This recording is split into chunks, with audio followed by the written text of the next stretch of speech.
Dignity foundation Bengaluru ಆಶ್ರಯದಲ್ಲಿ ಹಿರಿಯ ನಾಗರಿಕರ ಸಾಂಸ್ಕೃತಿಕ ಸೌರಭ ವತಿಯಿಂದ ಇಂದು ಗೋವಿಂದರಾಜನಗರದ ಜ್ಞಾನಸೌಧದಲ್ಲಿ ಸೀನಿಯರ್ ಸಿಟಿಜನ್ ಫ್ಯಾಷನ್ ಶೋ 2026 ಆಯೋಜಿಸಲಾಯಿತು. ಒಂದಷ್ಟು ದಿನ ಬಾಳ್ಕೆ ಬರ್ತಾರೆ. ಇದು ಪ್ರತಿಯೊಬ್ಬರು ಮನೆಯಲ್ಲೂ ವಯಸ್ಸಾದಂಥವ್ರನ್ನ ಸ್ವಲ್ಪ ಚೆನ್ನಾಗಿ ನೋಡ್ಕೊಬೇಕಾಗತ್ತೆ. ಯಾಕಂದ್ರೆ ಇವತ್ತಿನ ಕಾಲದಲ್ಲಿ ನಾವು ನೋಡ್ತೀವಿ, ವಾಟ್ಸಪ್ ಅಲ್ಲಿ ನೋಡ್ತೀವಿ, ಫೇಸ್ಬುಕ್ ಅಲ್ಲಿ ನೋಡ್ತೀವಿ, ಟಿವಿ ನೋಡ್ತೀವಿ, ವಯಸ್ಸಾದಂಥವ್ರನ್ನ ಬೀದಿಲ್ ಬಿಟ್ಟು ಅವ್ರಿಗೆ ಊಟ ಇಲ್ದಾಗ ಮಾಡಿ ಮಕ್ಕಳು ಇವತ್ತು ಅವ್ರು ಮೂಲೆ ಕೂತ್ಕೊಂಡ್ರು ಅಂತ ನಾವು ಅವ್ರನ್ನ ನೆಗ್ಲೆಕ್ಟ್ ಮಾಡಿದ್ರೆ ಅವ್ರ ಮನಸ್ಸು ಏನಾಗುತ್ತೆ ಹೇಳಿ. 6 ತಿಂಗಳು ಬರೋ ಮುಂಚೆ 1 ತಿಂಗಳು ಇವತ್ತು ಬಂತು. ಧನ್ಯವಾದ. ನೀವು ನಮ್ಮ ಜೊತೆಗೆ ಇದ್ದು ಇಷ್ಟು ಪ್ರೇರೇಪಣೆ ನೀಡುವ ಮಾತುಗಳನ್ನಾಡಿದ್ದಕ್ಕೆ ತುಂಬ ಹೃದಯದ ಧನ್ಯವಾದ ಅಂತ ಹೇಳ್ತಾ, ಅವರಿಬ್ಬರಿಗೂ ಕೂಡ ವೀಣಾ ಸುಂದರ್ ಅವರು, ಹಾಗೆ ಅವರು ಹೆಸರಲ್ಲಿ ಸುಂದರ್ ವೀಣಾ ಅಂತ ಇಟ್ಕೊಂಡಿದ್ದೀರಲ್ವಾ ನೀವು ಕೂಡ? ಹೌದು, ನಾನು ಕೆಲವೊಂದು ನಿಮ್ಮ ಇಂಟರ್ವ್ಯೂನಲ್ಲೂ ನೋಡಿದ್ದೆ, ಅದು ಚೆನ್ನಾಗಿದೆ. ಯಾರು ಕೂಡ ಹೆಂಡತಿ ಹೆಸರನ್ನ ಸಾಮಾನ್ಯ ಇನಿಷಿಯಲ್ಸ್ ಆಗಿ ಇಟ್ಕೊಳ್ಳೋದಿಲ್ಲ. ಇವರಿಬ್ಬರನ್ನು ಕೂಡ ನಮ್ಮ ಡಿಗ್ನಿಟಿ ಫೌಂಡೇಶನ್ ಇಂದ ಗೌರವಿಸಬೇಕು ಅಂತ ಕೇಳ್ಕೊತೇನೆ ನಾನು. ನಿರ್ಮಾಣ ಮಾಡಿದ್ದಾರೆ. ಉತ್ತಮ ವಿದ್ಯಾಭ್ಯಾಸ ಅಂದ್ರೆ IAS, KS ಇತ್ಯಾದಿ ತರಬೇತಿಗಾಗಿ ಉತ್ತಮ ಗ್ರಂಥಾಲಯಗಳನ್ನ ನಿರ್ಮಾಣ ಮಾಡಿರ್ತಾರೆ. ಹೀಗೆ ಇಂತಹ ಹಲವಾರು ಸೇವಾ ಕಾರ್ಯಗಳನ್ನ ಮಾಡಿದ್ದಕ್ಕಾಗಿ ಅವರನ್ನ ಅರಸಿ ಹಲವಾರು ಪ್ರಶಸ್ತಿಗಳು ಕೂಡ ಬಂದಿದೆ. ಬಸವ ಪ್ರಶಸ್ತಿ, ಇಂದಿರಾ ಪ್ರಿಯದರ್ಶಿನಿ ಪ್ರಶಸ್ತಿ, ಅಹಲ್ಯಾಬಾಯಿ ಪ್ರಶಸ್ತಿ, ಜೊತೆಗೆ ಯುನಿಸಿಯಂ ಯೂನಿವರ್ಸಿಟಿಯಿಂದ ಕರೆದಿದ್ರು. ಸುಮಾ ಅವರು ಕಾರ್ಯಕ್ರಮಕ್ಕೆ ಬನ್ನಿ ಅಂತ ಹೇಳಿ ಕರೆದಿದ್ರು. ಈಗ ಏನಾಗಿದೆ, ಆಷಾಢ ಮಾಸ, ಯಾವ್ದು ಕಾರ್ಯಕ್ರಮಗಳಿರಲ್ಲ, ಮದುವೆಗಳಿರಲ್ಲ ಅಂದ್ಬಿಟ್ಟು ಟ್ರೈ ಇಟ್ಟಿರ್ತೀವಿ, ಒಂದು ಇನ್ವಿಟೇಷನ್ಸ್ ಡೈಲಿ ಚೆಕ್ ಮಾಡಕ್ಕೆ.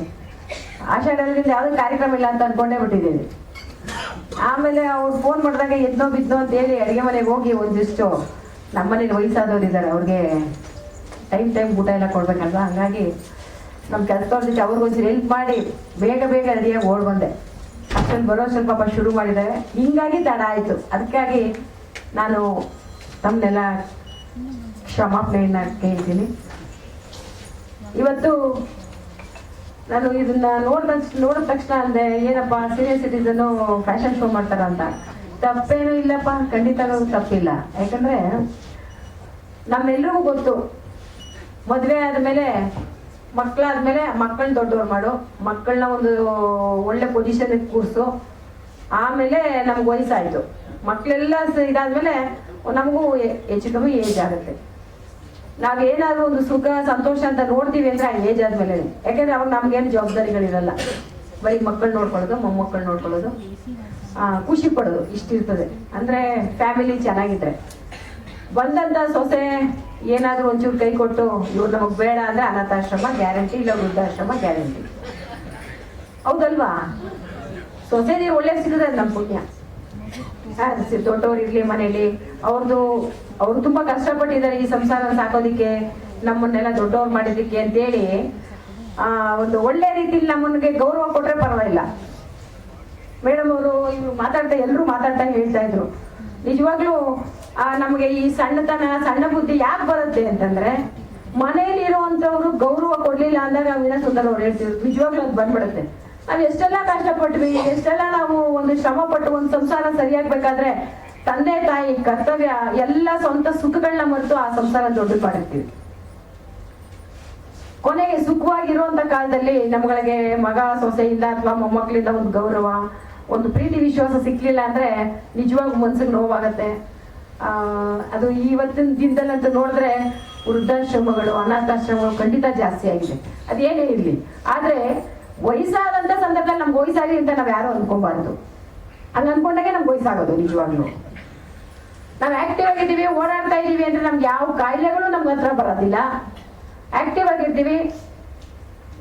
ಹುಟ್ಟೋರೆಲ್ಲ ಒಂದ್ ದಿವಸ ಸಾಯೋದಾರೆ, ಆದ್ರೆ ಸಾಯೋ ತನಕ ನಾವು ಆರೋಗ್ಯವಾಗಿರೋದು ತುಂಬಾ ಇಂಪಾರ್ಟೆಂಟ್.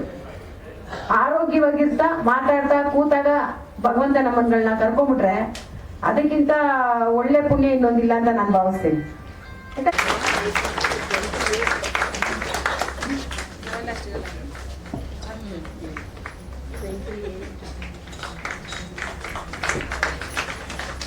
ಮೇಡಮ್ ಮಾತುಗಳಲ್ಲಿ ಪ್ರತಿ ಸರಿ ಒಂದು ಏನ್ ಗಮನಿಸಿದೆ ಅಂತಂದ್ರೆ, ನಾನೇನೋ ಮಾಡಬೇಕಾಗಿತ್ತು ನಾನು ಮಾಡಿಲ್ಲ ಅಂತ ಹೇಳುವಂತಹ ಭಾವ ಅವರಲ್ಲಿ ಕಾಣಿಸ್ತು.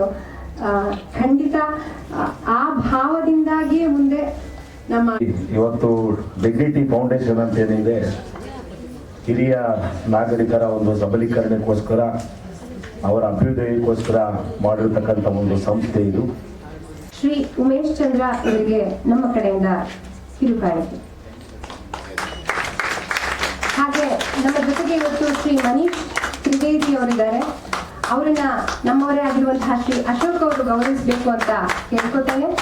ಹಾಗೆ ಮನೀಶ್ ತ್ರಿವೇದಿ ಅವರ ಬಗ್ಗೆ ಚಿಕ್ಕ ಪರಿಚಯವನ್ನ ನಾನು ಮಾಡಿಕೊಡೋಕೆ ಬಯಸ್ತೇನೆ. Operations and Revenue Generation.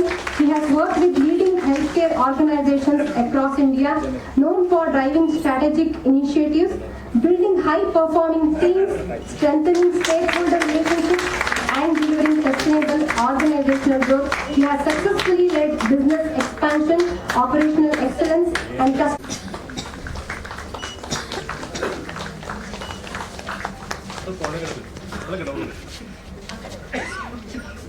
ಹಾಗೆ ನಾವು ವೇದಿಕೆಯ ಕಾರ್ಯಕ್ರಮವನ್ನ ಇಲ್ಲಿಗೆ ಮುಕ್ತಾಯಗೊಳಿಸ್ತಾ ಇದ್ದೇವೆ.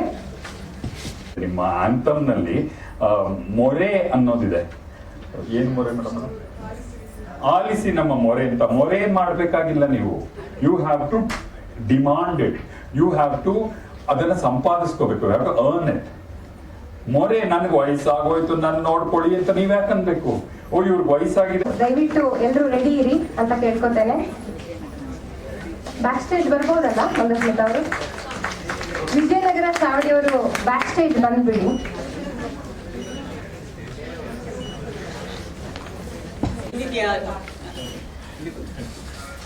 ಗುರುರಾಜ್ ಸರ್ ಅವರ ವಯಸ್ಸು ಸ್ವೀಟ್ 86, 86 ವಯಸ್ಸು.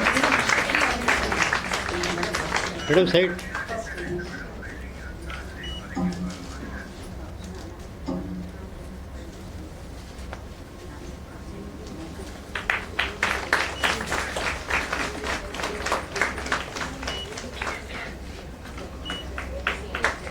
ದೊಡ್ಡ ಚಪ್ಪಾಳೆ.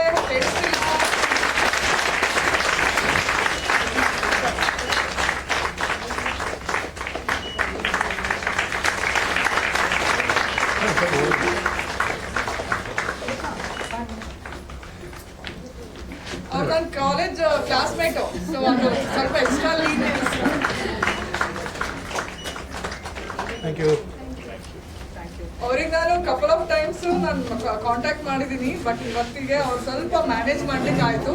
They are very tight schedule ಅಲ್ಲಿ ಬಂದಿದ್ದಾರೆ. I am so thankful. I am really ಧನ್ಯವಾದ. ಧನ್ಯವಾದ. I'm the source. I'm water.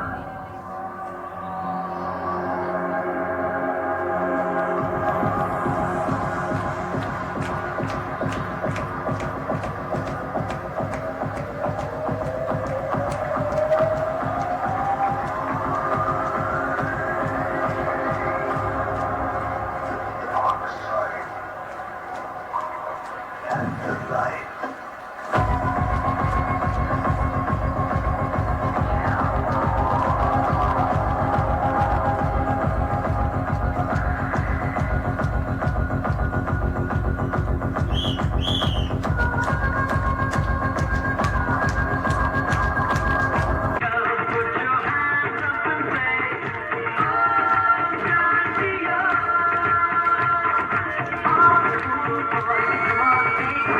on,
fashion show ಅನ್ನೋದು ನನ್ಗೆ ಏನ್ ಅನ್ಸುತ್ತೆ ಯಾವಾಗ್ಲೂ ಅಂತಂದ್ರೆ, ಇದು ಸುಮ್ಮನೆ ಫ್ಯಾಷನ್ ಶೋ ಅಷ್ಟೇ ಅಲ್ಲ. ಅಂದ್ರೆ ಏನು ಫ್ಯಾಷನ್ ಶೋ, ನಾವೇನೋ ನಮ್ಮ ವಸ್ತ್ರಗಳನ್ನ ತೊಟ್ಟು, ಆಭರಣಗಳನ್ನ ತೊಟ್ಟು ಎಲ್ಲರ ಮುಂದ್ಗಡೆ ಏನೋ ಪ್ರದರ್ಶಿಸಬೇಕು ಅಂತ ಪ್ರದರ್ಶಿಸೋದಲ್ಲ.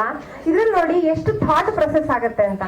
ಅಂದ್ರೆ ನಾನು ಏನ್ ಧರಿಸ್ಬೇಕು, ಅದನ್ನ ಧರಿಸಿದಾಗ ಏನ್ ಕಿವಿಯೋಲ ಇರ್ಲಿ, ಏನ್ ನನ್ನ ತಲೆಗಿರ್ಲಿ, ಏನು ಸಂಪೂರ್ಣ ನನ್ನ ಡ್ರೆಸ್ಸಿಂಗ್ ಸ್ಟೈಲ್ ಏನಿರುತ್ತೆ.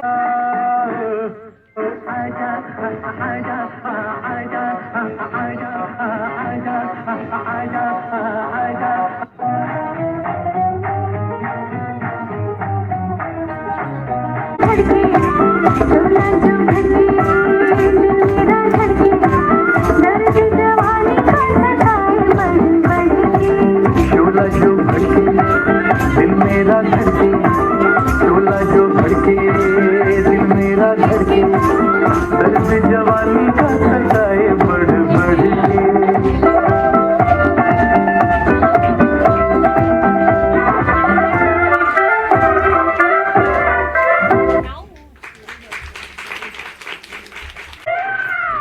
मैं दुनिया में अकेला हूँ, दिल भी है खाली, घर भी है खाली, कितने रहेगी किस्मत वाली। आए जितने याद आए जब तक चली आए, जितने याद आए जब तक चली आए। रूस महल प्रेम गली खोली नंबर 420।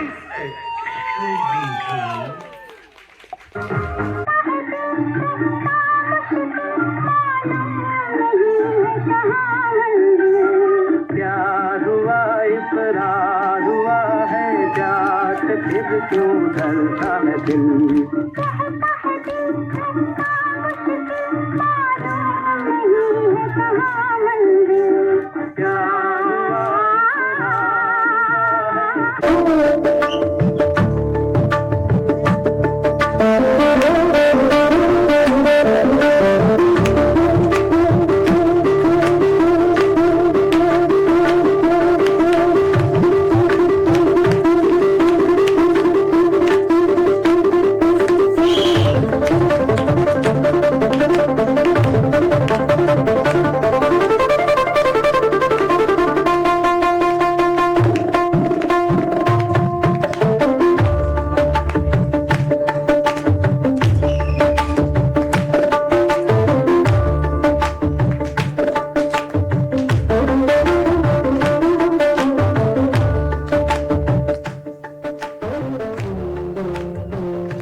जमाना क्या कहेगा, छोड़ दो आंचल, जमाना क्या कहेगा, छोड़ दो आंचल, जमाना क्या कहेगा, छोड़ दो आंचल, जमाना क्या कहेगा। हाँ इन अदाओं का जमाना भी है दीवाना, दीवाना क्या कहेगा, छोड़ दो आंचल, जमाना क्या कहेगा। हाँ इन अदाओं का जमाना भी है दीवाना, दीवाना क्या कहेगा। छोड़ दो आंचल, जमाना क्या कहेगा।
ನಮಸ್ಕಾರ. ಇವತ್ತು ಡಿಗ್ನಿಟಿ ಫೌಂಡೇಶನ್ನಿನ ಒಂದು ಕಲ್ಚರಲ್ ಗೆಟ್ ಟುಗೆದರ್ಗೆ ಬಂದಿದ್ದೀವಿ.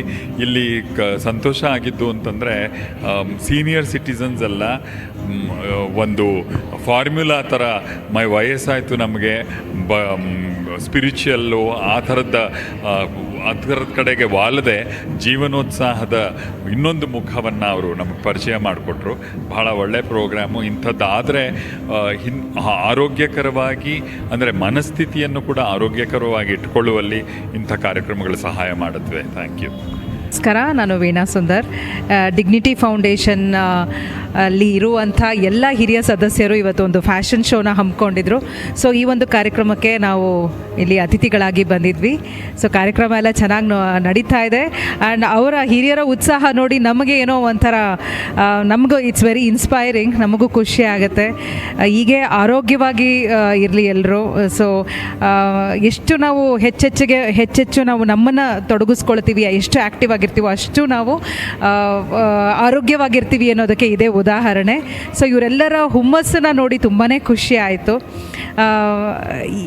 ಬದುಕು ಆ್ಯಕ್ಚುಲಿ ಶುರುವಾಗದೆ ಇವಾಗ ಅಂದರೆ ನಮ್ಮ ಬದುಕು, ನಮ್ಮ ಇಚ್ಛೆಗಳು, ನಮಗೆ ಬೇಕಾದಂಥದ್ದೆಲ್ಲ ಶುರುವಾಗದೆ ಮಕ್ಕಳೆಲ್ಲ ಸೆಟ್ಲ್ ಆದಮೇಲೆ ಅನ್ನೋದನ್ನು ಇವರು ತೋರಿಸ್ಕೊಡ್ತಾ ಇದ್ದಾರೆ. ಸೊ ಇವರ ಮಾರ್ಗದರ್ಶನ ನಮಗೆ, ಇವರು ಕೊಡ್ತಾ ಇರೋವಂಥ ಒಂದು ಮಾರ್ಗದರ್ಶನದಲ್ಲೇ ನಾವು ನಡಿಬೇಕು. ಸೊ ಈ ಕಾರ್ಯಕ್ರಮ ಚೆನ್ನಾಗಾಗಲಿ. ಡಿಗ್ನಿಟಿ ಫೌಂಡೇಶನ್ ನಮ್ಮನ್ನು ಇಲ್ಲಿಗೆ ಆಹ್ವಾನಿಸೋದಕ್ಕೆ ನಾನು ತುಂಬ ಹೃದಯದ ಧನ್ಯವಾದಗಳನ್ನ ತಿಳಿಸ್ತೀನಿ. Thank you. ನಮಸ್ಕಾರ, ನನ್ನ ಹೆಸರು ರೇಖಾ ಅಂತ. ನಾನು ಡಿಗ್ನಿಟಿ ಫೌಂಡೇಶನಲ್ಲಿ ಡೆಪ್ಯೂಟಿ ಮ್ಯಾನೇಜರಾಗಿ ಕೆಲಸ ಮಾಡ್ತಾ ಇದ್ದೀನಿ. ನಮ್ಮ ಸಂಸ್ಥೆ ಸೀನಿಯರ್ಸ್ಗೆ ಅಂತ ಚಾಯ್ ಮಸ್ತಿ ಚಾವಡಿ ಅಂದರೆ ಎಲ್ಲರೂ ಮಕ್ಕಳು ಮೊಮ್ಮಕ್ಕಳು ಎಲ್ಲ ಅವರ ಜೀವನದಲ್ಲಿ ಬ್ಯುಸಿಯಾಗಿ ಕೆಲಸಗಳು ಅಥವಾ ಕಾಲೇಜು ಸ್ಕೂಲ್ಗೆ ಅಂತ ಹೋದಾಗ ಇವರು ಹಿರಿಯ ನಾಗರಿಕರಿಗೆ ಏನು ಮಾಡ್ತಾರೆ, ಅವರಿಗೋಸ್ಕರ ಒಂದು ಕಾಲ ಕಳೆಯೋದಕ್ಕೆ ಹಾಗೂ ಅವರಲ್ಲಿರೋ ಕಲೆಗೆ ಏನಾದರೂ ಒಂದು ಸ್ಟೇಜ್ ಬೇಕಿದೆ, ಒಂದು ಅವಕಾಶ ಬೇಕಿದೆ. ಅದು ಸಣ್ಣ ಪುಟ್ಟದಾದರೂ ಕೂಡ ಅವ್ರು ಖುಷಿಯಾಗಿರ್ತಾರೆ. ಅದಕ್ಕೋಸ್ಕರ dignity foundation doctor Sheelu Srinivasan ಅವರು ಮುಂಬೈಯಲ್ಲಿದ್ದಾರೆ. ಅವರು ಇದರ ಫೌಂಡರ್ ಆಗಿದ್ದಾರೆ. ಅವರು ಮಾಡಿದ ನಂತರ ಬೆಂಗಳೂರಿನಲ್ಲಿ 6 ಸೆಂಟರ್ಸ್ ಇದೆ. 6 ಚಾಯ್ ಮಸ್ತಿ ಚಾವಡಿ ಅಂತ. ಅಂದರೆ ಚಾಯ್ ಮಸ್ತಿ ಅಂದರೆ ಒಂದು ಕಾಫಿಗೋಸ್ಕರ ಹೇಗೆ ಹರಟೆ ಕಟ್ಟೆನಲ್ಲಿ ಸಿಗ್ತಿರಲ್ಲ ಆ ರೀತಿ ಸಿಗೋಂಥ ಜಾಗ ಆಗಿದೆ. ಅಲ್ಲಿ ಬಂದು ಇವರು ಸಣ್ಣ ಪುಟ್ಟ ಕಲೆಗಳು ಏನಿದೆ ಅದನ್ನು ತೋರಿಸೋದಕ್ಕೆ ಅವಕಾಶ ಆಗುತ್ತೆ. ಸೊ ಅದೇ ರೀತಿ ನಮ್ಮದು ಡೇ ಕೇರ್ ಅಂತ ಕೂಡ ಇದೆ. ಡೇ ಕೇರಲ್ಲಿ ಸ್ವಲ್ಪ ಅನುಕೂಲ ಕಡಿಮೆ ಇರೋವಂಥವ್ರಿಗೆ ಪೂರ್ತಿ ದಿನದ ಅವರ ಪ್ರತಿನಿತ್ಯದ ಚಟುವಟಿಕೆಗಳು ಮತ್ತು ಊಟವನ್ನು ಕೊಡಲಾಗುತ್ತೆ. ಈಗ ಚಾಯ್ ಮಸ್ತಿ ಸೆಂಟರ್ಗೆ ಅಂತ ಬಂದರೆ ನಾವು ಹಿಂಗೆ ಕ್ವಾರ್ಟರ್ಲಿ ಏನಾದರೂ ಒಂದು ಎಲ್ಲ ಬೆಂಗಳೂರಿನಲ್ಲಿರುವ 6 ಸೆಂಟರ್ನವರು ಕೂಡಿ ಒಂದು ಕಾರ್ಯಕ್ರಮ ಮಾಡ್ತೀರಿ. ಒಂದು ಸ್ವಲ್ಪ ಮಟ್ಟಿಗೆ ಕಾಂಪಿಟೇಷನ್ನು ಅಥವಾ ಪರ್ಫಾರ್ಮೆನ್ಸ್ ಅಂತ ಮಾಡಿದಾಗ ಇವರಲ್ಲಿ ಉತ್ಸಾಹ ಬರುತ್ತೆ. ಇವರಲ್ಲಿ ಜೀವನದಲ್ಲಿ ಏನೋ ಒಂದು ಗೋಲ್ ಬೇಕಲ್ಲ, ಪರ್ಪಸ್ ಬೇಕಲ್ಲ, ಅದಕ್ಕೋಸ್ಕರ ಇವರು ಹಾತೇರುತ್ತಿರ್ತಾರೆ. ಸೊ ಇದು ರಾಮಯ್ಯ ಹಾಸ್ಪಿಟಲ್ ಫಿಸಿಯೋಥೆರಪಿ ಅವರು ಕೂಡ ನಮ್ಮೊಟ್ಟಿಗೆ ಯಾವತ್ತೂ ಕೈ ಜೋಡಿಸಿದ್ದಾರೆ. ಸೊ ಅಲ್ಲಿನ ಡಾಕ್ಟರ್ ಯಾವಾಗಲೂ ಹೇಳ್ತಾ ಇರ್ತಾರೆ, ಒಂದು ಬಂದು ಯಾರಿಗಾದರೂ ಒಂದು ಮಾತಾಡಿ ಹೆಲೋ ಹಾಯ್ ಅಂದ್ಬಿಟ್ಟು ಒಂದು ಸ್ಮೈಲ್ ಕೊಡ್ತಾರಲ್ಲ, that is the first physiotherapy ಅಂತ ಹೇಳ್ತಾರೆ. ಸೊ ನಾವು ಅವರ ಆರೋಗ್ಯಕ್ಕೆ ಬೇಕಾಗಿರುವಂಥ ಈ ಫಸ್ಟ್ ಫಿಸಿಯೋಥೆರಪಿಗೆ ಅವಕಾಶ ಮಾಡಿಕೊಡ್ತಾ ಇದ್ದೀರಿ. ಸೊ ಇವತ್ತು ನಾವು 6 ಸೆಂಟರಿನವರು ಸೇರಿ ಇಲ್ಲಿ ಫ್ಯಾಷನ್ ಶೋ ಅಂದರೆ ಒಂದು ಸಾಂಸ್ಕೃತಿಕ ಕಾರ್ಯಕ್ರಮ, ಅದು ಡಿಫ್ರೆಂಟ್ ಥೀಮ್ ಕೊಟ್ಟಿದ್ದೀರಿ, ಬೇರೆ ಬೇರೆ ಥೀಮ್ ಕೊಟ್ಟಿದ್ದೀರಿ. ವಿಂಟೇಜ್ ಇದೆ, ರೆಟ್ರೋ ಇದೆ, ನೇಚರ್ ಇದೆ, ಮತ್ತು ಕಲ್ಚರಲ್ ಇದೆ. ಈ ರೀತಿಯಾದ ಬಹಳಷ್ಟು ಥೀಮ್ಗಳು ಕೊಟ್ಟು ಅವರು ಅದೇ ರೀತಿ ಉತ್ಸಾಹದಿಂದ ಅದಕ್ಕೆ ಹಾಡು ಸಂಗೀತ ಎಲ್ಲ ಹಾಕ್ಕೊಂಡು ಮತ್ತು ಅದಕ್ಕೆ ತಕ್ಕಾಗಿ ರೆಡಿಯಾಗಿ ಬಂದು ಇಲ್ಲಿ ಭಾಗವಹಿಸ್ತಾ ಇದ್ದಾರೆ. ಸೊ ಅವ್ರು ನೋಡಿದಾಗ ಭಾಳ ಖುಷಿ ಆಗುತ್ತೆ. ಮತ್ತು ಚಿಕ್ಕ ಮಕ್ಕಳ ಹಾಗೆ ಅವರು ನಡ್ಕೊತಾ ಇರೋದು, ಅವರ ಉತ್ಸಾಹ ನಡ್ಕೊತಾ ಇರೋದು ನಮ್ಗನ್ಸುತ್ತೆ ಸಮಾಜ ಭಾಳ ಶಕ್ತಿಯುತವಾಗಿ ಸಮೃದ್ಧವಾಗಿ ನಡೆಯುತ್ತೆ ಅಂತ ಭಾವಿಸ್ತಾ, ಇದಕ್ಕೆ ನಮಗೂ ಒಂದು ಅವಕಾಶ ಸಿಕ್ಕಿರೋದಕ್ಕೆ ನಾವು ಕೃತಜ್ಞತರಾಗಿದ್ದೀರಿ. ಧನ್ಯವಾದ.